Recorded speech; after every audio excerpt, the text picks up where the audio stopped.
Three's the Charm by MissCHSparkles. Chapter 20. You don't have to hold my hand, Ron complained as they all trooped into Dumbledore's office. Percy ignored him, making Ron grumble to himself. Yes, he knew Percy was worried about him, because he didn't know anything about the man who had been masquerading as their pet for 10 years, but come on. Professor, Percy asked as soon as they were seated, can you please find out just what that man did while he was our pet? Of course, Mr. Weasley, Dumbledore said with a nod, looking very grave. I shall instruct Professor Snape to find out all he can, although protocol dictates that an aura must be present. I understand. I just want to know, Percy said urgently, adding, he was my pet for 5 years. Ah, yeah. That is a really good reason to be concerned, Ron realised with a grimace. Percy wasn't just worried about Scabbers perving on his little brother, and maybe sister. He was worried that Scabbers had been watching him. He looked over at Hermione. She was sitting forward and looked somewhat nervous, which is how she tended to be if a plan went awry, which, frankly, always seemed to happen. It could be rather annoying at times. Harry, meanwhile, had a quiet excitement about him, while attempting to remain an innocent first-year demeanour. Peter Pettigrew will be questioned fully about his movements and motivations, Dumbledore told his highly concerned prefect. How long do you believe the rat has been with your family, Mr. Weasley? Is 10 years a good estimate? I believe so, sir, Percy said with a frown as he thought about it. I don't really remember us getting him. I just remember when I was little, Charlie somehow got a hold of this really tame rat. He probably thought having a rat would be exciting, but Scabbers never really did anything. He stopped, frowning even more. Dumbledore now said, I would guess that Peter wanted to stay with the wizarding family, so he would hear any news of his lord's return. It would have been easy enough for him to slip away to another country and start a new life, but he did not do that. Perhaps, for all his daring in framing Sirius Black, he was unable to take the step of assuming a new identity and living abroad. Sir, Harry asked softly, could you tell me about Sirius Black? You said he was one of my dad's friends, but this Peter Pettigrew framed him? That is correct, Dumbledore agreed, turning his attention to Harry. Your father had 3 best friends, Sirius Black, Peter Pettigrew, and Remus Lupin. And when he was closest to Sirius Black, and when you were born. Dumbledore hesitated ever so slightly, before saying gently, he was named your godfather. My godfather? Harry repeated. I don't understand. If he was my godfather, why would anyone think he was working for Voldemort? It's a rather complicated situation, the old headmaster said gravely. Sirius's family is notorious for being a dark one, with several of his relatives either becoming Death Eaters or supporters of Death Eaters. Those were what the followers of Voldemort call themselves, he added, in response to Harry's puzzled frown. Your parents fought against Voldemort, and naturally this made them targets. They had several narrow escapes. While we tried to fight against him, I strongly suspected we had a spy on our side, who was keeping Voldemort up to date with their movements. Eventually, the situation became so grave that they decided to go into hiding. This was after you were born, Dumbledore explained as Percy looked rather startled.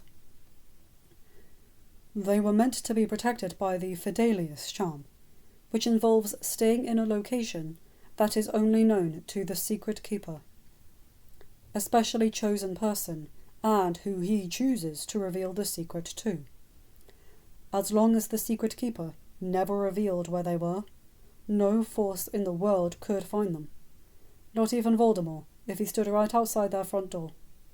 Your parents chose Sirius Black to be their secret keeper, and went into hiding. And then, only a week later, Voldemort turned up and murdered them. Dumbledore paused to allow them to digest this, before continuing. Now, at the time, it was assumed that Sirius Black must have been the spy all along, and had told his master where the Potters were. And he appeared to make a run for it, but was cornered by Peter Pettigrew, in the middle of a Muggle street, where words were exchanged, and Sirius Black blasted Peter and 12 Muggles to pieces. Merlin, Percy muttered as Dumbledore added.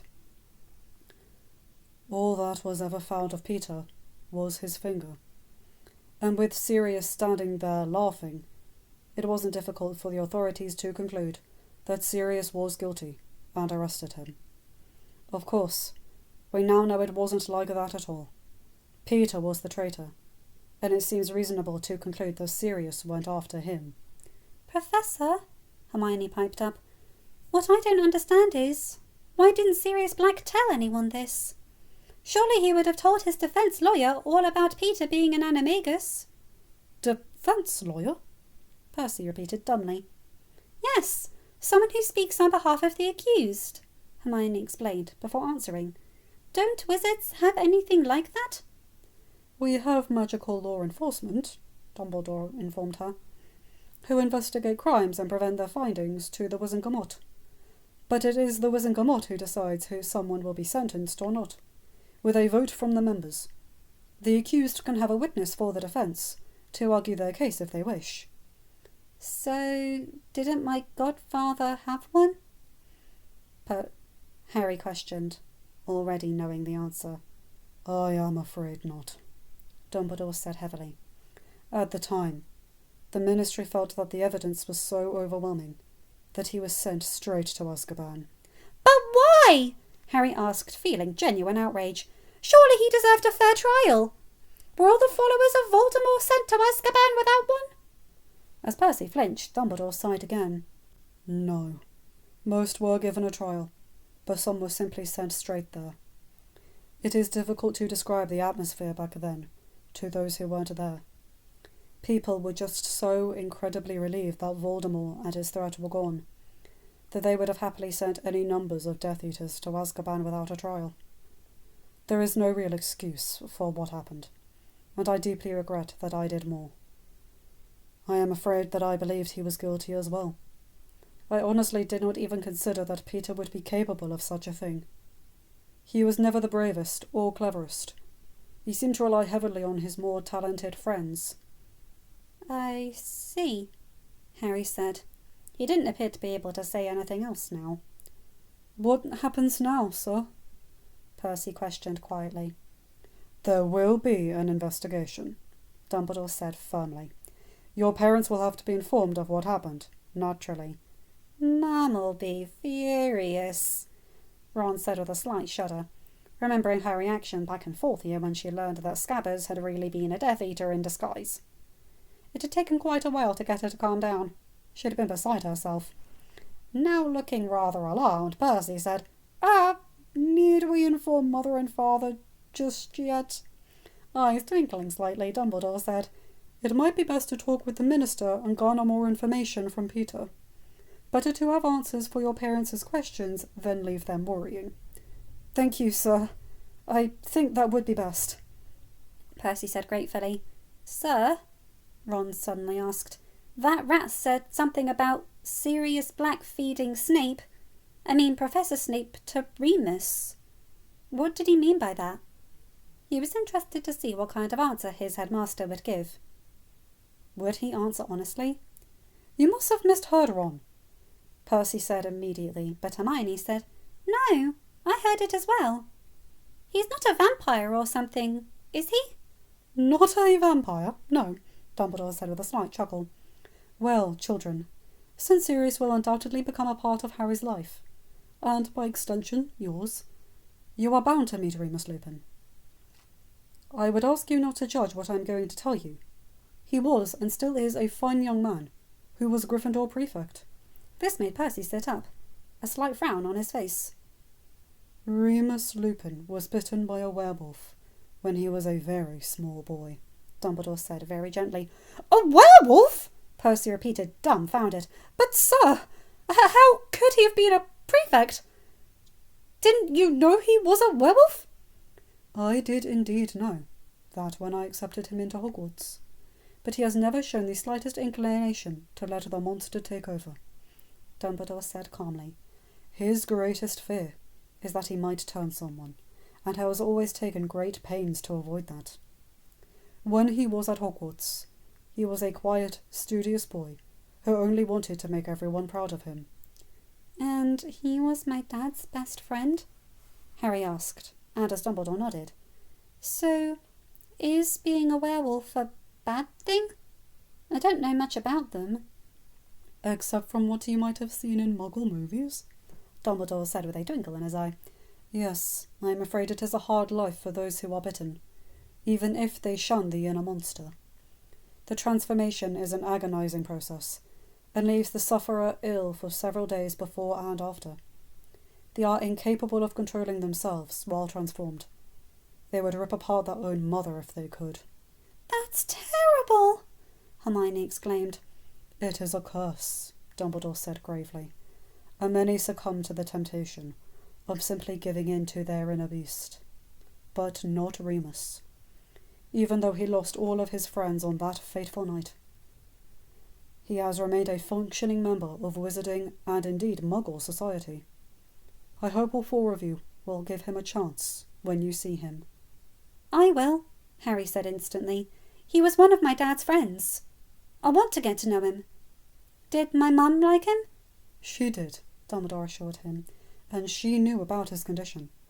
Barely any of the students did, except for Remus's very close friends.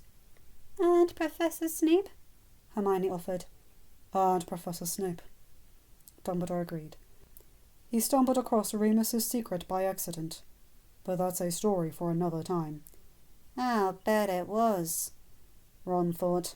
He wondered how Snape would act when it was brought up. Since Harry was on relatively friendly terms with Snape, it wouldn't make sense if he didn't bring it up with a potions master. So, Harry began, Sirius, my godfather, what's going to happen to him? I am going to convince the minister to release him from Azkaban and give him a proper trial, Dumbledore said with quiet conviction, before saying gently, I am afraid he will not be in good condition. Azkaban is a terrible place for those who reside there, however briefly that might be. He may have to go to St. Mungo's, the Wizarding Hospital. Mum could look after him, Ron suggested so spontaneously that he truly sounded like an 11-year-old. He actually surprised himself by asking that. It just suddenly hit him, and he asked before he thought that idea through. Your mum? Hermione repeated in disbelief, as Percy exclaimed, What are you talking about? I'm just saying, Ron said with a shrug, feeling his ears beginning to burn. She'll be crazy when she finds out about that rat. That Sirius guy could distract her. She loves feeding people up, and Dad said when he went there, everything was really thin and stuff. Probably better than St. Mungo's. That might feel like a cell or something. His voice trailed off, as everyone stared at him. He really wasn't used to making speeches that held everyone's attention. That was more Hermione's thing, and Harry's on occasion. But to his astonishment, Dumbledore smiled and said, I can't see any harm in suggesting that. It is true that Sirius will need personal human contact to help recover, and I have heard stories about your mother's cooking. Both Percy and Ron flushed at this. Their mother could be something of a cooking fiend. No one ever left her home hungry. Quite the reverse. Harry's lip twitched as he said, That sounds good. I think he deserves to be taken care of. Just as Dumbledore was about to say something, the flue suddenly flared and Minister Fudge spilled out into the grate, along with Moody and Tonks. Hermione gave a gasp of astonishment, while Harry went rather rigid. For his part, Ron was pretty sure he was gaping, but thankfully no one was paying him any attention. A trainee? Fudge was spluttering to Moody, who simply ignored him and said, Hey, you got a Death Eater for us, Dumbledore. His magical eye swept those in the room, making Percy gulp as his normal eye was fixed on Dumbledore. Naturally, it paused on Harry, and more importantly his scar, but soon moved on again. Tonks smiled in a friendly fashion to the children present, and greeted Dumbledore warmly. "Watcher, Professor. How's it going?" "Exceedingly well, Nymphadora," Dumbledore said with a smile, adding as Fudge began to turn a funny colour. "Cornelius, Alistair, I'm grateful you could come. Couldn't pass up on the chance to give this trainee a bit of hands-on experience." Moody growled as Fudge drew himself up, before almost deflating as he spotted Harry. "Goodness, what's Harry Potter doing here?" Harry's eyes narrowed, and Ron had to fight to stop glaring at the portly man. He was the one responsible for their hellish 5th year, and he probably hadn't regretted a moment of it. Ron wished he had a good reason to hex the man in front of him, but, of course, appearances had to be kept up. "Mr. Potter was one of the students who discovered Peter Pettigrew," Dumbledore quickly explained. "Where are my manners? The students you see before you are Harry Potter, Hermione Granger, Ronald Weasley, and one of our Gryffindor prefects, Percival Weasley." He indicated each student here as he said their name. Now he directed their hand at the adults, and he said, "And here we have the Minister of Magic, Cornelius Fudge, Auror Alistair Moody, and trainee Auror Nymphadora Tonks." "Pleased to meet you," Percy managed to say, his deference to authority kicking in. You two Arthur's boys?" Moody questioned before Fudge could say anything. "Yeah, he's our dad," Ron answered as Percy nodded.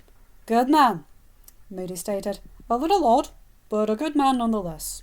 Percy flushed and looked away, but Ron knew that Moody wasn't being insulting. He was just really blunt, and their dad's obsession with muggles could come across as odd to strange or even people who knew him. Hopefully Percy would not learn to be embarrassed when people said things like that, or at least could tell the difference between an insult and an observation. Yes, Fudge said impatiently. "Are you really sure it's him, Dumbledore? All that was found was a blood-stained robes and a finger." "Scabbers was missing a finger on his front paw," Hermione couldn't help but point out. "We saw him get transformed, and the teachers questioned him. He admitted who he really was." "You can question him yourself, Cornelius," Dumbledore told him, "with truth serum to ensure his words are true. But all the evidence we have gathered so far indicates that he is a Death Eater who betrayed the Potters and framed Sirius Black." "Framed Sirius Black? How can that be? He's a mass murderer. It was proven." "But Professor Dumbledore said Sirius didn't have a trial," Harry pointed out. "Did he have one, Minister?" Fudge stammered as Harry was looking very intently at him. "No, I mean, officially there wasn't exactly a trial, but the evidence did seem rather overwhelming." "But didn't he ever get the chance to explain his side of things?" Harry persisted. "He could have explained what happened to Pettigrew, and about being an animagus." "Animagus?" Moody said sharply. "I wasn't told this." "That is one of the things we have discovered," Dumbledore explained. "Pettigrew masqueraded as the Weasley's family pet for 10 years in order to keep an ear open for news about his master. He transforms into a rat, which is why he was imprisoned. Certain measures will have to be taken." "No kidding," Moody muttered as Fudge looked rather agitated with this new information. "This will cause a scandal of huge proportions," he muttered distractedly as Dumbledore said. "Undoubtedly it will. But I believe the ones it will affect the most will be the previous government." As Fudge looked rather sharply at him, Dumbledore added, "You've only just come to terms, Cornelius. You are most definitely not going to be blamed for what happened years ago. That was the government of 10 years ago. Furthermore, if you act swiftly and efficiently, your government would be seen as righting a gross injustice, and you yourself would go down in history as a minister who did not stand for any kind of corruption.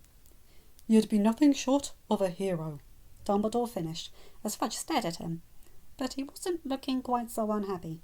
On the contrary, comprehension was beginning to dawn on him.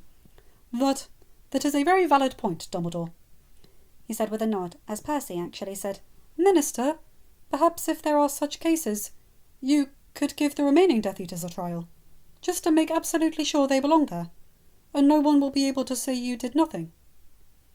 Clearly he did not like the idea of the rules being circumvented, especially when it came to justice. "I will look into that. Thank you, young man," Fudge said with a nod. He was definitely getting into his stride. Percy flushed brilliantly and looked away. almost as though he couldn't believe what he had actually said. "We'd better go now and interrogate the suspect." Moody now said, "Come along, rookie." "All right, veteran," Tonks said cheerfully, causing Moody to roll his eyes as he stamped forward with his protege following on his heels. With the auras gone, Fudge focused on the Hogwarts students again. "Well, well, so you children discovered Pettigrew?" "Yes, sir," they all agreed, and he smiled at them. "Extraordinary. How did you do it?" "It is a rather fascinating tale," Dumbledore agreed. "Why don't you take a seat, Cornelius, and they can explain." Fudge obliged, and they began to tell the story of how they'd accidentally discovered that Scabbers the rat was really Peter Pettigrew. Fudge had a tendency to interrupt and ask questions. Even though he was more at ease about the situation, he was still rather shocked by it. In fact, it took so long that by the time they were finished, a silver Patronus found its way to Dumbledore's office, forming into the shape of a scraggly ram with very curled horns. "Everything points to it being Peter Pettigrew," came Moody's growl of a voice from the ram's mouth. A rather disconcerting sight. "We made him transform and performed a brief but thorough questioning of why he was shacked up with the Weasleys. He was there so he'd have a good chance of hearing information while remaining undetected, and at the same time being utterly pampered. The trainee asked him about his feeling towards his hosts, and they're fairly neutral. He enjoyed being so well taken care of and fed, but not bothered to help any of them if they were in trouble. It appears to be all for now. You can come down and see him yourself if you want." The message ended, and the ram shook itself before bounding away into nothing. "Thank goodness," Percy said in obvious relief, pulling Ron closer. "I still can't believe it," Fudge murmured, looking over at Dumbledore. This is unprecedented." "It most definitely is that," Dumbledore agreed. "Do you feel it is fair now to at least remove Sirius Black from Azkaban for the time being? He can be placed under temporary guard at St. Mungo's and be given a chance to recover before the trial. I believe it may make him slightly less resentful if we take instant action." "Yes, you are right," Fudge said, making the trio stare. It was odd to see Fudge so readily agree with Dumbledore, after everything that had happened. "I will contact the office and have someone sent out there." He glanced at the two Weasley boys before coughing and saying, "I believe I shall have to contact Arthur Weasley about this as well. I understand that this will cause no small measure of distress, but he will have to testify most likely." "They didn't know anything about Pettigrew," Ron said quickly. "I know that," Fudge assured him, "but Pettigrew was under their roof for 10 years, so sadly it is unavoidable. But I am sure we can clear it up with an interview.